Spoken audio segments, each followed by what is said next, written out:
what happens at a status conference? So most of the courts will set status conferences, hearings, where they want you to appear, or a lot are by telephone now, that if your case is not moving forward, that they will call you up, or you'll get a notice of a hearing, and it's a status hearing. What's the status? That's all they want to know. It's like my clients when they want an update. What's the status of my case?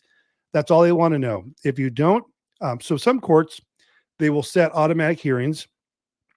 When you file a petition, you'll get a form that says, hey, there's 3 hearings scheduled over the next 3 years, just to keep, make sure your case is moving. Some don't. LA County doesn't do that. They don't set automatic status conferences, but they have an internal kind of trigger, if you will, on certain instances. So the first one I've noticed is usually at about 2 months after you filed your petition. If your spouse hasn't been served by that point, it'll trigger a hearing. You'll get a notice, and then within 45 days or so of that, there'll be the date of the hearing. And they're saying that they're just calling now. They'll call you on the phone for the number listed, and basically saying, what's the update? There will be a judge, there will be the clerk, it will be in the courtroom. But like the client asked me today, like she purposely was not serving her spouse because they are still working on the terms, and she didn't want to let him know that she had filed for divorce yet. It's just the way she wanted to do it.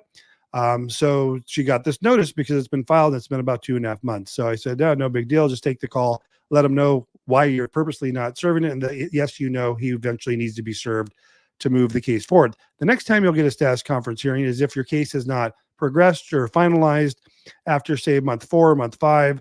If the proof of service has been filed, the next tickler, if you will be the notice to enter default has now been filed.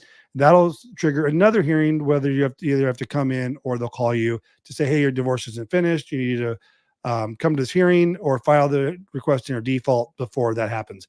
99% of the time, our clients never get a notice for a hearing because we've already finalized their paperwork in like 5 weeks or 3 months or what have you, including the proof of service judgment, the whole shot. So generally that's not happening. Sometimes people will call us that haven't hired us, say, Tim, I got this notice. Can we find, what do we need to do? I said, well, let's just finish it up and have it done in 2 days. And then the hearing completely goes away.